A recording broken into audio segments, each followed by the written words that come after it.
오늘 로마서 12장 후반부가 되겠는데요.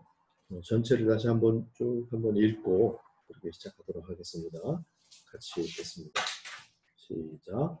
그러므로 형제들아, 내가 하나님의 모든 자비하심으로 너희를 권하노니 너희 몸을 하나님이 기뻐하시는 거룩한 산 제물로 드리라. 이는 너희가 드릴 영적 예배니라. 너희는 이 세대를 본받지 말고 오직 마음을 새롭게 함으로 변화를 받아 하나님의 선하시고 기뻐하시고 온전하신 뜻이 무엇인지 분별하도록 하라.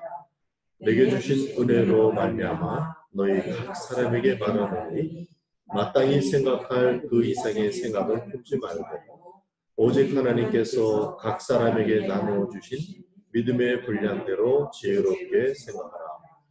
우리가 한 몸에 많은 지체를 가졌으나 모든 지체가 같은 기능을 가진 것이 아니니 이와 같이 우리 많은 사람이 그리스도 안에서 한 몸이 되어 서로 지체가 되었느니라.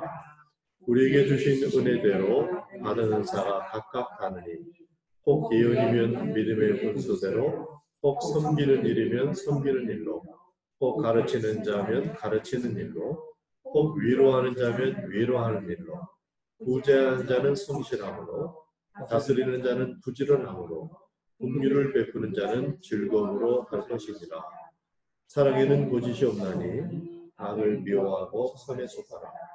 형제를 사랑하여 서로 우애하고 존경하기를 서로 먼저 하며 부지런하여 게으르지 말고 열심을 품고 주를 섬기라. 소망 중에 즐거워하며 환난 중에 참으며 기도에 항상 힘쓰며 성도들의 쓸 것을 공급하며 손대접하기를 힘쓰라. 너희를 박해하는 자를 축복하라. 축복하고 저주하지 말라. 즐거워하는 자들과 함께 즐거워하고 우는 자들과 함께 울라. 서로 마음을 같이하며 높은 데 마음을 두지 말고 도리어 낮은 데 처하며 스스로 지혜 있는 체 하지 말라. 아무에게도 악을 악으로 갚지 말고 모든 사람 앞에서 선한 일을 도모하라. 할 수 있거든 너희로서는 모든 사람과 더불어 화목하라. 내 사랑하는 자들아, 너희가 친히 원수를 갚지 말고 하나님의 진노하심에 맡기라. 기록되었을 때 원수 받는 것이 내게 있으니 내가 갚으리라 주께서 말씀하시니라. 내 원수가 줄이거든 먹이고 목마르면 마시라. 그리함으로 내가 숯불을 그 머리에 쌓아 놓으리라. 악에게 지지 말고 손으로 악을 이기라.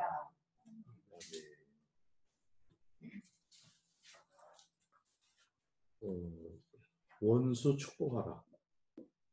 박해하는 사람 저주하지 말고 축복해주라. 원수가 악하게 하면 선하게 해주라. 잘 될 것 같습니까? 지금 이제 12장은 전에 말씀드린 것처럼 앞에 1장부터 8장까지의 그 믿음의 교리, 다른 말로 하면 신실함에 관한 교리입니다. 어떤 교리에 대한 동의에 관한 이야기라기보다는 우리 중심 태도가 하나님 앞에 신실한 것에 대한 이제 교리인데, 그것이 이제 삶으로 나타나는 적용 부분이라고 말씀드렸죠. 12장부터는. 근데 그 시작에서 산 제물 이야기를 한 겁니다. 하나님께서 나를 통해서 말씀하시기를 모든 자비하심으로 너희를 권한다. 그런데 너희를 잡아라. 지금 이렇게 하신 거거든요.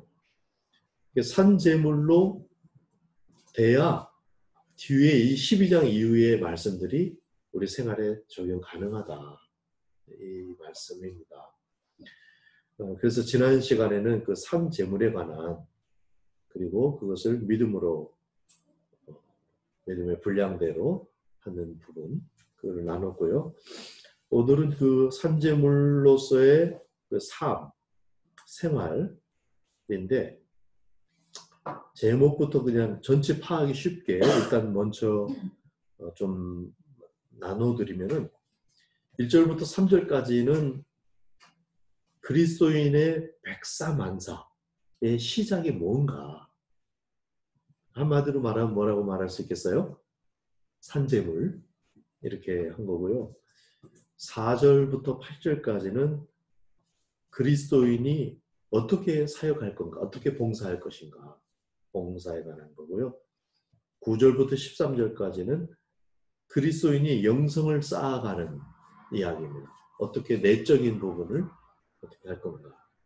그리고 마지막 부분 14절부터는 그리스도인이 이제 방해를 받게 됩니다. 그 산재물의 삶에 그럴 때 어떻게 대응할 건가 하는 이런 이제 내용입니다. 4절부터 8절까지 오늘 다룰 부분 4절부터 8절까지 읽겠습니다.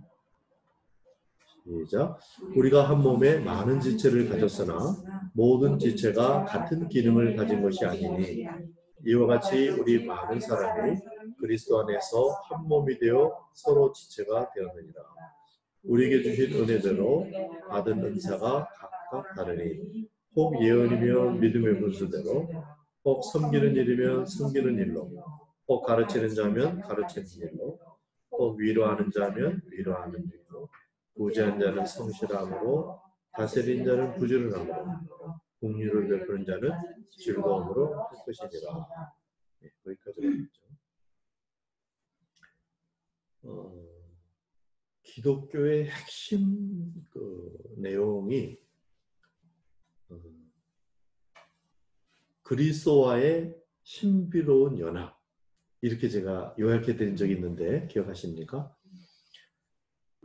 그리스도와의 아주 우리가 말로 다 설명하기 어려운 그런 신비로운 연합, 이것이 이제 기독교의 핵심 교리인데, 그렇게 연합이 이루어지려면 그리스도와 십자가에 함께 못 박히는 거예요. 그렇게 해서 이제 그리스도가 우리 안에서 사시는, 그걸 이제 산재물의 삶이라고 그러는데, 그렇게 되면 우리가 그리스도의 몸이 되는 겁니다. 그러니까 지체가 되는 거죠. 그래서 우리는 다 다양하지만 우리는 예수를 믿으면 획일성 있게 어떤 사람이 되지를 않습니다. 오히려 성령 충만하면 자기의 색깔과 향기가 드러나는 그런 놀라운 일이 일어나요. 그래서 더 자기가 되고 더 자기의 그 본 모습, 아름다운 그런 거 드러나고 그러는 건데, 그래서 그리스도의 몸이 되면서 자연스럽게 지체로서 이렇게 된다. 그래서 한 몸이 되고 서로 지체가 돼서, 그러니까 경쟁할 필요도 없고 경쟁해서도 안 되죠. 만약에 오른손이 왼손하고 경쟁하면 참 우스운 얘기죠. 오른 눈이 왼 눈을 이기려고 한다. 참 산란할 거예요. 그래서 우리 안에 혹시라도 성도들 간에 또 사역자들 간에 그게 선이라고 할지라도 일단 경쟁이라는 현상이 일어나면 이제 부작용이 이제 거기서 느끼게 됩니다. 그 부작용을 기가 센 사람들은 다른 사람이 겪게 만들고, 기가 약한 사람들은 자기가 겪는다, 이런 말씀도 드렸습니다. 그래서 이것이 정말 잘 자리 잡는데, 사실 그리스도의 하나님의 종으로서 이제 그런 삶을 살라고 할 때 그냥 하나님께 잘 순종하면 되니까 이렇게 되는데, 종들끼리 서로 경쟁할 수 있겠죠. 그래서 그 종의 영성일 뿐만 아니라 우리의 그 주님과의 관계를 아들로서, 자녀로서의 영성으로 초점으로 생각하면 형제 자매들끼리 경쟁한다. 안 그러면 좋겠지만 이럴 수도 또 있겠죠. 그래서 이것을 더 올려서 그리스도의 신부로서의 영성으로 가면, 신부에서는 강조되는 게 뭐냐면 하나입니다. 하나. 그러니까 아들들 복수로 나오는데 그리스도의 신부 그러면 언제나 단수로 나와요. 우리는 이 여러 존재지만 그래서 그리스도의 몸 하나로 되는데, 그러니까 내가 나하고 다투면 말이 안 되잖아요. 그래서 그리스도의 신부로서의 하나됨을 잘 깨닫게 되면, 아, 정말 어리석은 것이다, 다투고 경쟁하는 것이. 이게 되면서 자연스럽게 그게 내려갑니다. 이거 제가 이렇게 지금 간단하게 얘기했는데 제가 지금 요 말하는 초점에서만 말을 하면 아들의 영성이라는 관점에서 오랜 세월을 보냈던 것 같아요. 그러면서 하나님의 자녀로서 뭐 엄청나잖아요. 하나님이 우리 아버지신데 그걸 다 누리고 또 그 권능과 이런 것을 사용하고 이렇게 하면서도 은연중에 뭘 하냐면 세상을 이기고 사망을 이기고 죄를 이기고 사단을 이기고 막 이기다 보니까 동육제까지 이기려고 하더라고요. 제가 그런 세월을 많이 보냈습니다. 그게 참 너무 죄송하더라고요. 근데 그게 잘 안 돼요. 딱 앉으면 대화를 해보면 내가 여기 자꾸 올라가 위에서 자꾸 대화를 하려 하는 거예요. 그런 세월을 보냈는데 너무 죄송합니다. 혹시 이거 보고 계시는 분이 있으면 죄송합니다. 제가 옛날에 그런 모습을 보였던 거는. 근데 그게 참 고민이 되더라고요. 근데 그 하나님의 아들로서의 영성을 사실 제대로만 잘하면 그것도 사실 다 돼요. 근데 저의 깨달음의 한계 때문에 그랬겠죠. 근데 제가 이 아들의 영성 수준에서 믿음을 강화하면 강화할수록 더 큰 은혜와 능력과 또 영향력이 나타나긴 하지만 또 사람들도 이기려는 그 힘도 커지는 거예요. 그래서 그게 부작용이 커지는 거예요. 저같이 좀 이렇게 부드러운 남자도 그러는데 좀 센 사람들은 어떻겠어요? 내 동역자 중에 이제 그런 걸 많이 봤고요.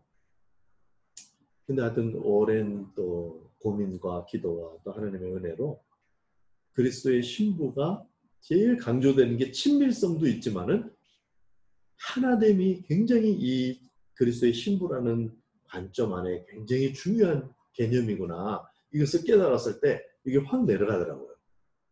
그래서 더 이상 경쟁하지 않게 되고 그런 경험이 있었습니다. 그래서 일단 산 재물이 되면 그러니까 내 생각, 세상의 생각 뭐 이런 것들이 가라앉는 거니까요. 그렇게 돼서 그리스도의 뜻, 하나님의 뜻에 맞게 살게 되는데 일단 한 몸 다른 지체 그렇게 역할을 하게 된다. 그러면서 나열을 쭉 해주는데요.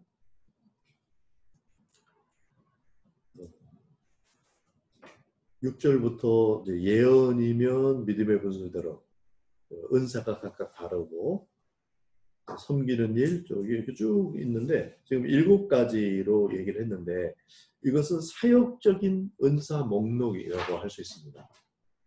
성경에 이 직분, 은사, 또 사역 이런 것들이 목록으로 쭉 나와 있는 곳이 몇 군데 있어요. 참고로 한번 적어보세요.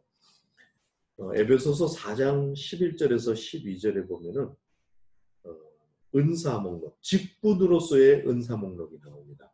거기는 사도, 선지자, 복음 전하는 자, 교사인 목자 이렇게 번역할 수 있는데 목사라는 말은 안 나오죠. 성경에 목자입니다.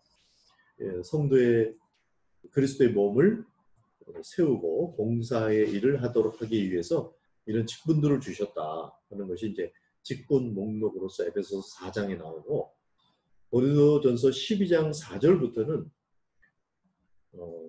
어떻게 성령의 나타나심으로 표현을 해요. 그러면서 은사, 직분, 사역 이런 것들을 종합적으로 그냥 한꺼번에 쭉 나열을 합니다. 그래서 은사는 여러 가지나 성령은 같고 직분은 여러 가지나 주는 같으며 쭉 하면서 성령의 성령을 나타내심은 유익하게 하려 하십니다. 어떤 사람에게는 지혜의 말씀을, 어떤 사람에게는 지식의 말씀을, 어떤 사람에게는 믿음을 이렇게 쭉 나열을 하는 겁니다. 그 다음에 고린도전서 12장 28절에는 약간 어떤 게 더 중요한가 이 이제 순서를 매깁니다. 이게 사실 좀 위험한 작업이거든요. 어떤 직분이 더 중요하다 이렇게 말하는 건 근데 이제 가만히 살펴보면 어떤 거냐면 성도들에게 더 많은 영향을 끼치게 되는 위치에 있을 때 그걸 중요한 직분으로 우선 몇 개를 앞에 세우는데 하나님이 교회 중에 몇을 세우셨으니 그러면서 순서를 정했습니다. 첫째는 사도요. 둘째는 선지자요. 셋째는 교사요. 그 다음은 능력을 행하는 자요. 그 다음은 병 고치는 은사와 서로 돕는 것과 다스리는 것과 각종 방언을 말하는 것이라. 이런 이제 순서로 해놨어요. 이 말들이 은사와 직분과 사역을 막 이렇게 섞어서 얘기하는데 그걸 종합적으로 딱 통합하면 뭐냐면 성령의 나타나심이라고 이렇게 표현을 하고 있는 것입니다. 그래서 오늘 본문에는 그 성령의 우리가 예수 그리스도와 함께 죽고 예수 그리스도와 함께 살 때 이런 사역적 그 은사들이 나타나는데 먼저 예언, 섬김, 티칭, 위로, 구제, 통치, 국률 이렇게 7개를 이제 나열하고 있고 각각 초점을 딱 한 가지로만 이야기를 해놨어요. 그래서 이런 사역을 우리가 할 때 한 초점을 잃지 않도록 그게 사실 어떻게 보면 그 직분의 본질이죠. 그렇게 할 수 있도록 해놨고 여기에 나열되어 있는 은사 목록만 은사의 전부는 아닙니다. 하늘로부터의 성령 충만, 또 안으로부터의 성령 충만 이런 것을 받았을 때 뭐 여러 가지 현상으로 일어날 수 있죠. 성령의 열정, 성령의 불이 이런 모습으로 드러나는 거죠. 그래서 예언 같으면 믿음의 분수대로 지금 이해가 다 되도록 제가 설명을 자세히 그냥 하기가 어렵고 그냥 중요한 것만 딱딱 짚고 넘어가려고 해요. 이 시간에는. 이게 녹화가 되기 때문에 혹시 필요한 분들은 다시 한번 리마인드해서 이렇게 보면 좋겠고요. 그러니까 예언을 하는데 핵심이 뭐냐면 그 자기가 받은 어떤 감동과 그 예언이라고 말할 수 있는 그런 내용을 해석을 해가지고 이렇게 전하기보다는 있는 그대로를 겸손하게 전하는 게 중요하다. 이렇게 이해하면 됩니다. 믿음의 분수대로 한다는 게 가능하면 불순물, 해설 이런 거를 첨언하지 않고 너무 알아들을 수가 없는 사람인 경우에 그것을 약간 해설해서 전해주더라도 그 내용을 꼭 같이 전달을 해주는 그런 성실함, 믿음의 분수대로 하는 이것이 중요하겠다 하는 겁니다. 이 말 이해가 되십니까? 예언을 실제로 하고 이러는 사람의 경우에 굉장히 중요한 말입니다. 두 번째 섬김. 섬김은 뭐라고 되어 있죠? 지금 성경 본문 갖고 하는 겁니다. 제 말 하는 게 아니고 본문을 읽으시면 되죠. 7절에. 예, 섬김은 섬김으로. 섬김 이게 무슨 말이냐. 섬길 때는 진짜 섬김이 되도록 하라는 거죠. 목적에 맞게. 섬긴다 그러면서 뭐 다른 또 이렇게 의도가 있다든지 뭐 이렇게 되지 않도록. 섬긴다는 것을 유익을 제공하는 거죠. 그리고 약간 서비스를 제공하는 거니까 그 태도가 있겠죠. 섬긴다고 하면서 뭐 예를 들어 역으로 갑질을 한다든지 이렇게 돼서는 안 된다. 섬김은 섬김이 되도록 자세와 태도를 어떻게 해야 될지 생각할 수 있겠죠. 교훈, 가르치는 거. 가르치는 사람은 교훈이 되도록 하라. 왜 이 말을 할까요? 어떤 다른 상황이 있을까요? 가르치는 사람이 인기에 영합할 수도 있지 않을까요? 그죠? 가르치는 사람이 다른 생각을 할 수도 있어요. 그런데 가르치는 사람이 정말 가르침이 되도록 해라. 이게 지금 이 말의 핵심입니다. 예수님이 가르치셨을 때 많은 사람들이 따르기도 했지만 또 결국 알아듣고는 이제 완전히 알아듣는 건 아닐지라도 이해를 하고는 자기 수준에서 그리고 떠나버렸어요. 왜냐하면 진짜 가르침이었기 때문에 그래요. 이 시대에 우리가 한번 반성해 볼 필요가 있습니다. 이제 작은 무리를 이끄는 지도자인 경우에 그냥 무능해서 그럴 수도 있겠지만 어쩌면 다른 이유가 있을 수도 있다. 많은 사람들에게 영향을 주는 지도력을 발휘하고 있는 사람들, 그 사람이 또 유능하고 훌륭하고 많은 사람을 아우를 수 있는 리더십이 있어서 그런 면도 있을 수 있지만 어쩌면 그 교훈 안에 뭔가 또 다른 게 움직일 수도 있다. 이런 반성이 우리한테 있어야 된다. 그래서 정말 티칭하는 사람은 그게 교훈이 되도록 하는 이 일에 초점을 해줘야 된다. 위로하는 자는요? 당연합니다. 그냥 위로가 되게.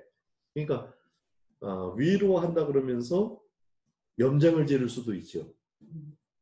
이게 이제 근데 이게 그냥 보통 정도가 아니고요. 웬만한 사람한테 이게 쉬운 일이 아닌 것 같아요. 왜냐하면 욥기에도 참 믿음이 좋은 사람들 같은데 그 주변에 굉장히 훌륭한 사람들이고 그 다음에 공감 능력이 아주 없다고 할 수도 없어요. 왜냐하면 욥기가 그렇게 힘들어하는 걸 보면서 며칠을 같이 울었어요. 그런 사람들이거든요. 근데 결국은 욥한테 아주 저는 요 정도 유머로 합니다. 유머를 욥한테 아주 그냥 너무 힘들게 하는 친구들이 돼버렸잖아요. 그래서 위로는 위로가 되게 하라. 참 이게 굉장히 단순한 말인 것 같지만 이걸 붙잡고 계속해서 위로자의 역할을 하고 싶은 사람은 기도하고 자기를 또 산재문에 드리고 또 반성하고 이렇게 해서 성장하고 깊어져야 될 내용들을 지금 핵심만 탁탁탁 하나님의 말씀이 얼마나 참 정교한지 모르겠어요. 구제하는 사람은요? 성실함으로. 이거 뭔지 알겠어요? 구제 받는 입장에 있어 본 분 계세요? 누군가가 내가 이제 굉장히 결여를 느끼고 누군가가 뭘 해줘야 돼. 저 처분만 바라는 입장에 내가 만약에 있다가 해보세요. 근데 저 사람이 자꾸 꾸물거려. 저 사람은 오늘 줘도 되고 내일 줘도 되고 심지어는 모레 줘도 돼요. 근데 나는 지금 필요하거든. 당장. 그 마음이 그걸 헤아릴 수 있는 그러려면 성실함으로 해야 된다. 그게 이제 구제하는 사람의 태도입니다. 통치하는 사람, 다스리는 사람은 부지런함으로. 왜 그렇겠어요? 자기가 다스리는 입장에 있을 때는 자기를 다스리는 다른 사람이 없잖아요. 그런 경우에는 자기 마음대로 할 수 있으니까 부지런함으로 하나님의 통치를 잘 받은 상태에서 사실 이 다스림, 통치라는 말은 어떤 다른 지도자들만 이렇게만이 아니고요. 사실 우리 인류 자체가 첫 사명이 통치 사명입니다. 하나님의 통치를 받아야만 근데 그 통치 사명을 할 수 있거든요. 그래서 우리가 다스림의 사역을 한다 할 때는 반드시 다스림을 받는 상태에서 이걸 할 수가 있는 거예요. 제대로. 그래서 부지런함으로 긍휼을 베푸는 자는 즐거움으로. 긍휼을 베풀 때 주로 대상이 누굴까요? 긍휼이 좀 안 될 사람, 어려운 사람, 힘겨운 사람 이런 사람이에요. 그러면 정서가 어떻게 될까요? 같이 이렇게 자꾸 시간을 보내다 보면 자꾸 깔아앉겠죠. 그래서 분위기를 밝게 할 수 있도록 우리 안사람 같은 사람을 하나 딱 끼워 넣어야 돼요. 그러면은 조금 거기서 그냥 그래서 이게 긍휼은 즐거움으로 하라. 참 이게 제가 이렇게 다시 한번 읽어보면서 야 정말 핵심을 탁탁탁 이렇게 건드리고 있다. 그렇죠? 하나님의 말씀이고. 자, 사역적 은사 목록을 좀 얘기를 했고 그 다음에는 이제 두 번째는 그리스도인의 영성생활. 이렇게 말하면 또 좀 막연하게 들릴 수 있죠. 그러니까 내적으로 힘써야 될 지침들이에요. 그리스도인들이 내적으로 힘써야 될 지침들 9절부터 13절 읽겠습니다. 시작. 사랑에는 거짓이 없나니 악을 미워하고 선에 속하라. 형제를 사랑하여 서로 우애하고 존경하기를 서로 먼저 하며 부지런하여 게으르지 말고 열심을 품고 주를 섬기라. 소망 중에 즐거워하며 환난 중에 참으며 기도에 항상 힘쓰며 성도의 쓸 것을 공급하며 손대접하기를 힘쓰라. 여기까지. 여기도 이제 나열한 게 쭉 있습니다.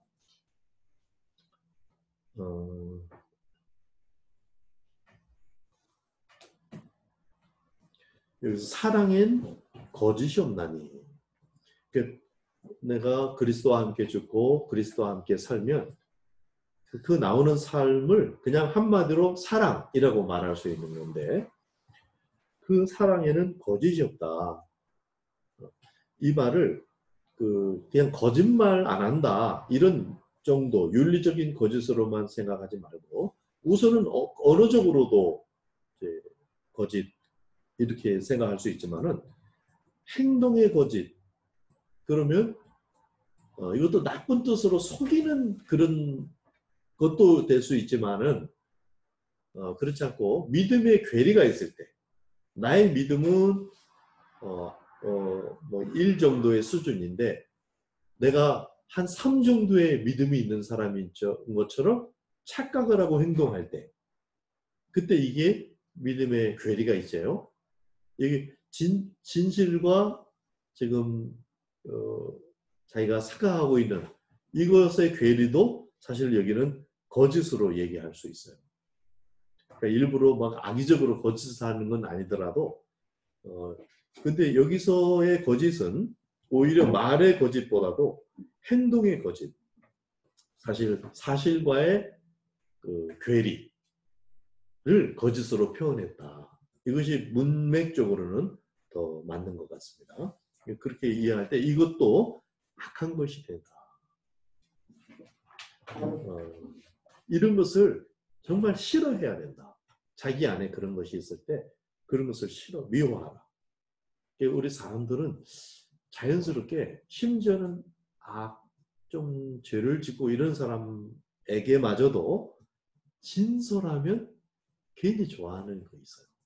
사람들은 저 사람이 참 진실하다, 뭐 솔직하다 그럴까, 뭐 그렇게 그냥 표리부동하지 않고 그냥 이렇게 자기를 막 드러내고 하면 사람들이 왠지 괜히 그 사람 좋아하고 그런 것이 있어요. 심지어는 뭐 악한 사람들 중에도. 그게 우리 안에 아마 그림자, 정말 참 원형을 원하는 그런 마음 때문에 그러지 않을까 싶은데, 악을 며 선에 속하라. 형제를 사랑하여 서로 우애하고 존경하기를 먼저 하며. 이렇게 이제 쭉 설명을 해가지고 뒤로 이제 설명을 해가고 있는데, 그래서 여기서는 이제 제가 8가지로 한번 요약을 했는데, 이제 전체를 다 8가지로 볼 수 있는 거예요. 처음에 믿음을 얘기한 거고, 선제사. 그게 1절부터 8절까지고, 지금 이제 형제 사랑에 관한 이야기를 9절과 10절에서 하는 거고, 그 다음에 이제 뭐 주를 섬기는 거 어떻게 할지 뭐 이런 것들을 쭉 풀어서 형제 사랑에 관한 것을 쭉 풀어서 이야기를 하고 있다.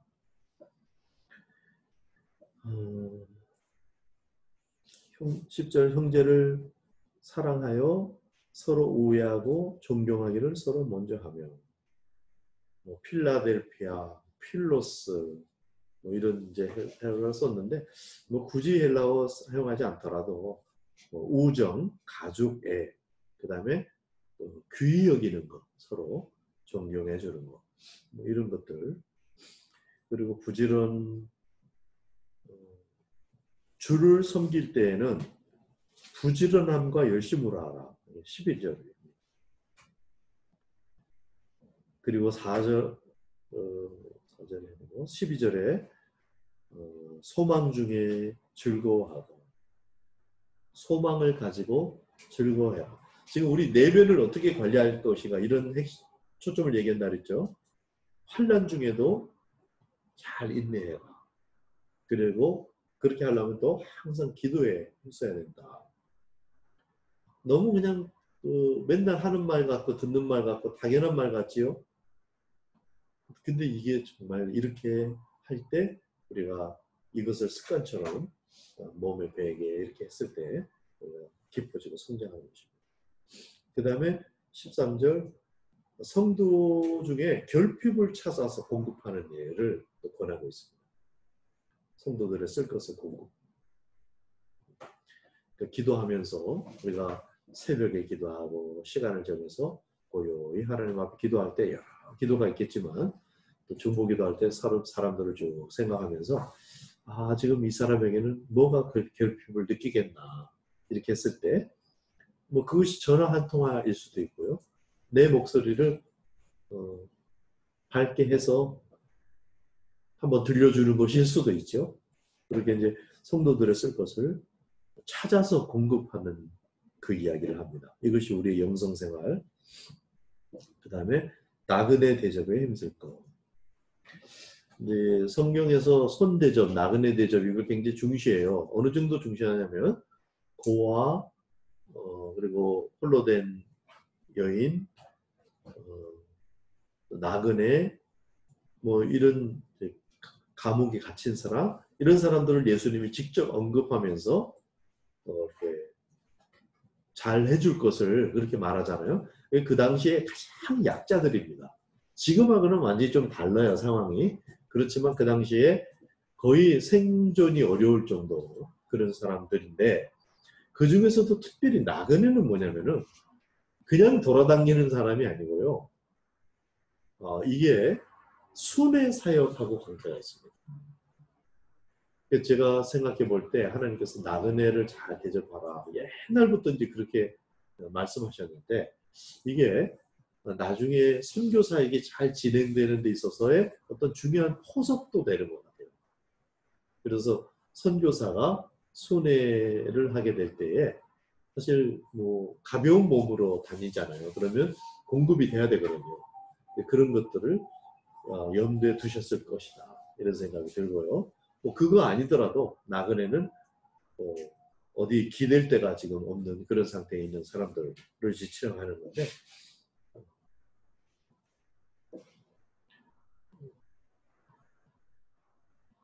그런 사람들을 잘 보호할 수 있도록. 자,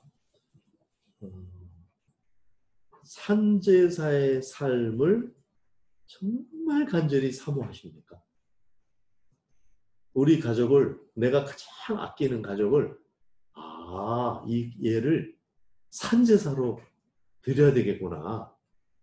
요게 얘를 가장 잘 되게 해주는 길이구나. 이렇게 이해가 되십니까? 대답하기가 어려워서 안 하신 거죠? 그러니까 현대 성도들은 제대로 이 하나님의 말씀을 알아듣고 있지 못하다. 이 말입니다. 바울이 하나님의 모든 자비하심으로 너희를 권하노니 너희 몸을 산제사, 산제물로 드려라. 왜 그렇게 했어요? 모든 자비하심. 하나님의 자비하심으로 하나님이 엄히 명하니까 너 반드시 순종해. 이렇게 말한 것이 아니라 진짜 하나님의 긍휼과 자비와 이런 걸 동원해서 말하는데 너를 산제물로 드려라. 이렇게 지금 복의 길을 얘기한 거고 그게 됐을 때 이 뒤에 나오는 너무나 고상하고 아름답고 영원한 그런 사랑의 행위들을 가능한 그런 사람이 된다. 그러니까 믿음으로 그것을 조금 취하면 그 정도의 열매가 또 나오는 거고 또 더 많이 취하면 이것이 점점 시간이 갈수록 성장하게 되기를 축복합니다. 그게 이제 우리의 원함. 하나님의 간절한 원함인데 그 원함이 나의 원함이 조금 됐을 때 그때 그 원함이에서 스파크가 일어나면서 성장하는데 그걸 로마서에서 믿음으로 믿음에 이르게 된다. 이렇게 말하고 있는 겁니다. 그리고 그 산제물의 삶은 한마디로 말하면 아가페의 삶이다. 지금 제가 두 번째 파트로 첫 번째 파트는 그리스도인이 봉사할 때 지침이다. 이렇게 말씀드리면서 7가지를 얘기했고 두 번째는 그리스도인이 내적으로 힘써야 될 지침으로 이렇게 이제 말씀드려서 그 8가지로 얘기를 했고, 성경에 있는 걸 제가 이렇게 요약을 했을 뿐입니다. 그 성도의 삶 한마디로 그걸 하면 아가페의 삶이다. 산제물의 삶이자 아가페의 삶이다. 그리고 이제 마지막 이제 3번째는 축복자의 삶이다. 이렇게 이제 말할 수 있는데, 이거는 그리스도인이 박해자 또는 방해자를 만났을 때 상대를 어떻게 상대할 것인가에 관한 이야기입니다. 14절부터 막절까지 같이 읽겠습니다. 시작. 너희를 박해하는 자를 축복하라. 축복하고 저주하지 말라. 즐거워하는 자들과 함께 즐거워하고 우는 자들과 함께 울라. 서로 마음을 같이하며 높은 데에 마음을 두지 말고 도리어 낮은 데 처하며 스스로 지혜 있는 채 하지 말라. 아무에게도 악을 악으로 갚지 말고 모든 사람 앞에서 선한 일을 도모하라. 할 수 있거든 너희로서는 모든 사람과 더불어 화목하라. 내 사랑하는 자들아, 너희가 친히 원수를 갚지 말고 맡기라. 기록되었을 때 원수 갚는 것이 내게 있으니 내가 갚으리라고 주께서 말씀하십니다. 내 원수가 줄이거든 먹이고 목마르거든 마시게 하라. 그량으로 내가 숯불을 그 머리에 쌓아 놓으리라. 악에게 지지 말고 서늘하를 이기라. 그리스도인이 박해자를 만났을 때 박해하는 자를 어떻게 하라? 아멘 하고 했으면 좋겠는데, 근데 이제 이게 좀 잘 안 되고 걸리고 이제 이런 면이 있죠. 우리가 하나님 말씀 들을 때 하나님이 우리 하나님의 말씀에 귀 기울이고 있는 성도들에게 하시는 말씀이다 보니까, 우리가 들을 말씀이다 보니까, 사실 박해자에게는 그럼 하나님 말씀 안 하십니까? 그거는 다른 거예요. 다른 내용이에요. 우리가 박해자인 경우에는 우리가 뭔가 들어야 되겠죠. 근데 이제 우리가 주로 박해를 받는 입장에 있을 때 이제 우리에게 하시는 말씀이다 보니까, 왜 우리에게만 이렇게 부담을 주십니까? 이렇게 할 수 있는데, 사실은 이게 이제 우리를 위해서 하시는 길인데,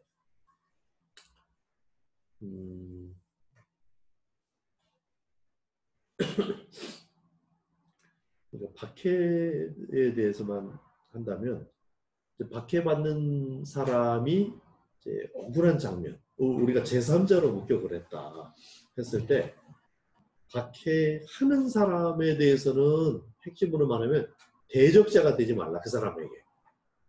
여기 지금 박해를 하는 사람이 있고 박해를 받는 사람이 있어요. 난 제3자예요. 그랬을 때 이 박해를 하는 사람에게 내가 막 대적자가 되지 마라. 이것도 사실은 우리를 보호하기 위해서 그러시는 것 같더라고요. 이게 악으로 상대하게 되는 거예요. 이것을 대적할 때. 그러면서 내가 악의 오염이 돼요. 이걸 보호하시는 하나님의 조치라고 저는 믿습니다. 그리고 이제 박해를 받는 사람에게 함부로 좋은 자의 입장이 되지 마라. 이런 말이에요. 그 말은 그냥 마음을 낮추어서 함께하는 거. 이게 오히려 잘하는 것일 경우가 많다. 내가 뭐 이렇게 해라 저렇게 해라. 너 박해받고 있으니까 성경이 축복하라 그랬다. 너 축복해. 박해받고 있을 때 지금 이렇게 공부를 할 때 하나님의 말씀을 이거는 필수적으로 해야죠. 근데 지금 막 박해를 당하고 막 힘들고 있을 때 좋은 자처럼 나서는 것을 조금 삼가해요. 이제 이런 지침이 나와 있다는 것을 염두에 두고 한번 읽어보세요. 너희를 박해하는 자를 축복하라. 축복하고 저주하지 말라. 오른뺨을 때려요. 그럼 뭐라 그래요? 왼뺨도 때려요? 이러다 맞아 죽는 거 아니에요? 이게 이제 제가 계시록 마지막 장 22장 11절을 읽으면서 악한 자는 그대로 악하고 거룩한 자는 그대로 거룩하게 하라 했을 때, 이 말씀은 악한 자를 거룩으로 바꾸는 것이 최우선 순위가 아니라 우리 안에 남아있는 거룩을 유지하고 강화하는 것을 최우선 순위로 하는 말씀이다. 이렇게 느껴집니다. 악한 자는 그대로 악하고 더러운 자는 그대로 더럽고 거룩한 자는 그대로 거룩하게 하라.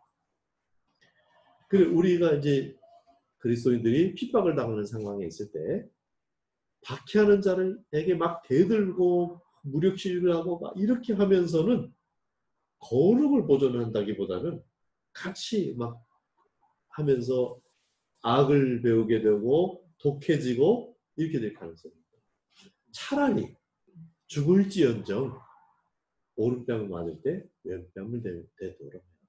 그러면 나를 보존하는 그 거룩을 내면에 보존하고 또 실용적으로 실질적으로는 어떤 경우도 있냐면 나를 뺨을 때리는 정도 되면요. 지가 나보다 힘이 세다는 거예요. 그게 아주 자신 있고 실제로 그런 폭력과 그런 완력을 쓰는 데 있어서는 이력이 난 사람들이에요. 우리는 그렇게 미숙한 사람. 괜히 대들었다가 더 크게 당한다. 너 그냥 너 정도에서 끝내고 네가 좀 억울하더라도 저는 이런 위로의 말씀과 이게 들어있다고 생각합니다. 그래서 우리를 보존하시기 위한 우리의 거룩을 보존하시기 위한 그래서 예수님이 처음에 그렇게 말씀하신 거하고 계시록 끝에 그렇게 말씀하신 거 거룩한 자는 그대로 거룩하게 하라 이것이 일치한다. 예수님이 변한 게 아니고 그러고 있다. 그래서 그 뒤에 박해받는 사람이 있을 때 즐거워하는 자들과 함께 즐거워하는 건 당연하고 이것도 잘 안 될 때가 있죠. 배가 아플 때가 있죠. 우는 자들과 함께 울라. 우는 자들과 함께 울라.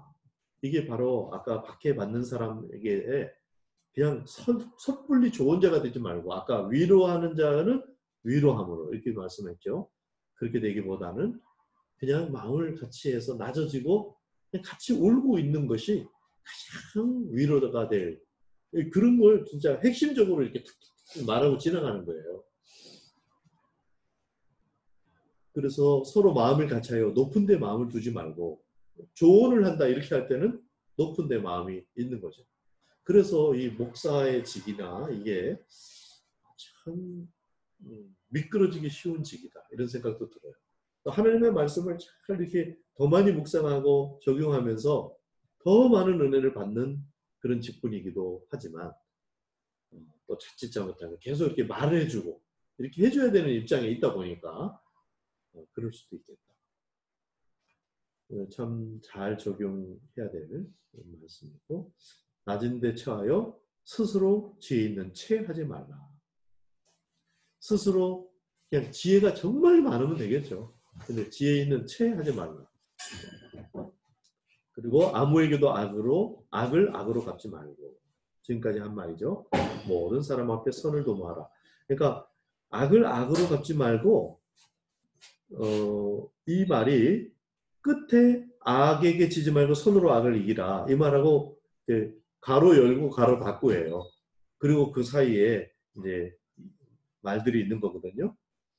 그래서 악을 상대할 때 공적으로 모든 사람 앞에서 선한 일을 계속 나는 그걸 계속 도모하라는 거예요. 악을 악으로 상대하지 말고 그걸 상대하지 말고 그냥 내가 선이라고 생각하는 그 일을 계속 나는 행하고 또 시간을 거기서 보내고 그렇게 하라 하는 말씀이고 그래서 할 수 있거든 너희로서는 모든 사람과 더불어 화목하라. 참 저도 이런 구절을 읽으면 참 마음감이 교차합니다. 항상 전체를 복되게 하라. 이제 이런 말씀인데 여기다가 할 수 있거든 그랬어요. 참 우리를 이해해 주는 말씀이죠. 할 수 없을 때가 있었죠. 할 수 없을 때가 있더라고요. 심지어는 바나바와 바울 사이에도 그런 때가 있었더라고요. 그래서 저도 나 같은 사람이 무슨 바나바와 바울 그 훌륭한 분들도 그랬는데 하면서 그냥 스스로 위안을 하기도 하지만 참 아픈 일이죠. 그런데 할 수 있거든 정말 모든 사람과 화목을 하라. 이런 마음가짐을 하라. 그냥 시간만 나면 들이받고 그냥 조금 잘못된 거고 뭐 욕하고 이렇게 하지 말고 조금 견해만 다루면 막 그냥 내가 옳다 넌 틀렸다 이런 자세로 하지 말고 할 수 있거든 모든 사람과 더불어 화목하다. 한번 따라해 주세요. 항상 전체를 복되게. 이 말은 굉장히 큰 도전이에요. 왜냐하면 논리적인 A와 논리적인 B가 있어요. 이 시대는 이게 너무나 확증돼 있어요. 정치적인 견해도 그렇고 거기서 특별히 더 그렇죠. 매사에 신학적인 견해도 그렇고 이 사람은 이 사람대로 질서정연한 논리적이에요. 근데 이 사람하고 완전히 다른 안 맞는데 이쪽에는 또 이쪽대로 논리적이에요. 그랬을 때 어떻게 할 것인가. 어른처럼 정말 항상 전체를 복되게 하는 게 그것이 뭔지를 지금 몰라도 일단 내가 그 말을 붙잡고 내가 어떻게 그렇게 할 수 있을까를 고민하고 시간을 보내면 길이 보입니다. 그걸 고민하라. 할 수 있거든. 그래도 못하겠거든. 어떻게 하겠어요. 그냥 그렇게 해야죠. 그게 믿음의 분량대로 하라는 거예요. 또 잘 안 되면 내가 지금 이 정도입니다. 근데 이것을 다윗은 어떻게 했냐면 사람 앞에 잘 안 했어요. 사람한테 대적을 향해서 막 대적을 막 이렇게 안 하고 하나님 앞에는 다 말씀드리는데 심지어는 어떻게 말하냐면 저 원수의 아이가 막 고아가 됐고 빌어먹게 해주세요. 이렇게 시편 못 읽어봤어요? 새벽기도 그렇게 참석하시면서 지금 시편 강의를 해. 그렇게 그러니까 정말 다윗이 그걸 하나님 앞에 그렇게 기도를 한다고요. 근데 그 다윗만 아니라 다윗 수준에서 이제 나오는 신앙 고백들을 시편으로 엮은 것 같아요. 근데 거기에 다른 이제 모세도 있고 아삽도 있고 뭐 이렇게 있는데 그분들도 그런 호소를 해요. 근데 그게 사람한테 한 게 아닙니다. 사람을 막 욕하고 막 이런 게 아니고 하나님 앞에서는 진짜 자기 속마음을 얘기하는 거예요. 이 잔을 옮겨주세요 이거죠. 그런데 그것을 오래 하고 있으면 하나님의 성소에서 은혜로 자기가 덮여지면서 깨달음이 오고 그러면서 내 원대로 마옵시고 아버지의 원대로 하옵소서까지 올라가는 거예요. 그 은혜로 그게 믿음으로 믿음에 이르는 것이고 이제 그런 원리들이 지금 신구약 지금 다 관통하고 있는 거죠. 그 바울이 바울이 아니고 다윗이 사울 왕 두 번이나 죽일 수 있는 그런 기회가 있었는데 그걸 이제 피하면서 하나님이 죽일 수 있도록 허락을 했어요. 그 내용을 가만히 읽어보면. 그리고 다윗이 그것을 부하들에게 얘기했기 때문에 부하들이 알고 있었어요. 그래서 기회가 왔습니다. 그래가지고 막 하거든요. 당연히 하나님의 뜻입니다. 이거는 죽이라고 기회를 다 주셨습니다. 그러면 이렇게 해도 사실 잘못한 게 아닌 것이 되는 명분이 충분히 있고 그런 것이 되는. 근데 다윗은 그걸 안 했죠. 그걸 못했어요. 그 하나님에 대한 사랑, 하나님이 기름 부으신 그 손에 내가 또 손을 댄다는 것에 대한 두려움. 보통 중심이 아니죠. 이제 그것 때문에 하나님이 그 다윗을 그렇게 그리워하시고 그러는 것 같아요. 그래서 원수를 친히 갚지 말라 이 말씀 되죠. 하나님이 하실 테니까 그거는 그 원수가 훌륭하다는 뜻도 아니고 원수가 너를 그렇게 괴롭히는 게 맞다는 것도 아니다. 원수는 그냥 원수가 나쁜 사람이다. 그러나 네가 그거를 하려고 하지 말고 하나님께 맡기고 너는 정말 속상하거든. 나한테 와서는 다 말해도 된다. 그 애를 막 욕하고 막 그래도 된다. 그렇지만 그 사람한테 직접 하지 말고 나한테 하고 나한테 맡겨라. 이게 지금 하나님의 마음이신 거죠. 복수하지 말라. 그 다음에 원수의 궁핍을 도리어 채워줘라. 이쯤 되면 원수의 궁핍을 채워줘라. 점수가 높겠어요? 낮겠어요? 점수가 엄청나겠죠. 이게 다윗이 한 거죠. 그런데 이게 우리의 어떤 우리의 성향과 자아로 참 가능하지 않은 것 같다. 이런 생각이 우리가 거듭 들죠. 그러면 어떻게 해야 되겠어요? 그래서 어떻게 가능하다는 거예요, 이 말이? 하나, 단 한 수. 이 길 외에 없어요. 산재물로 드리라. 하나님의 모든 자비하심으로 너희를 권하노니 산재물로 드리라. 저도 이제 목사로서, 선교사로서 이렇게 살고 하면서, 그런 마음이 흔들리고, 좀 이렇게 이 상황을 피하고 싶고, 또 저 사람과의 관계를 멀리하고 싶고, 막 그런 때가 없지 않아요. 그럴 때, 그냥 이제 가만히 있으면 그 심정대로, 그냥 그 분위기대로 갑니다. 근데 그게 조금이라도 길게 가면 지도자들은 다 들통이 나요. 성도들은 조금 숨어서 살 수 있죠, 그래도. 근데 지도자들은 금방 들통이 나거든요. 그러니까 정말 그것이 길지 않도록 자기를 위해서도 그렇고 성도를 위해서도 그렇고 하나님이 맡겨주신 내 어린 양을 맡으라 그랬을 때 그 맡겨주신 양들에게 또 내가 잘못한 게 그 사람들에게 이 손해가 가지 않도록 하려면 그걸 줄여야 되는 거예요. 빨리 해요. 그래서 하나님의 말씀 또 읽으면서 아이고 그래요. 산재물로. 똑같습니다. 여러분이나 뭐 목사들이나 그런데 이 말씀의 길, 산제사의 길 외에는 길이 없다. 마음이 뭐 부드럽고 사람이요 아무리 부드럽고 또 좀 좋아 보이고 해도요 고집이 있고요 자기대로 다 있어요. 그러니까 산제사가 아니면 안 됩니다. 자기를 잡으시기를 축복합니다. 악에게 지지 말고 선으로 악을 이기라. 그런데 20절에 이해가 되시나요? 내 원수가 줄이거든 먹이고 목마르거든 마시게 하라. 여기까지는 뭐 문장 자체는 어려운 문장은 아니잖아요. 그리함으로써 내가 숯불을 내 그 머리에 쌓아놓으리라. 와 그래? 그러면 그 원수에게 목마르면 물을 마시게 하는 게 사실은 그 머리를 숯으로 지져버리는 거구나. 이렇게 이해하는 사람이 있어요. 그래서 옳다구나.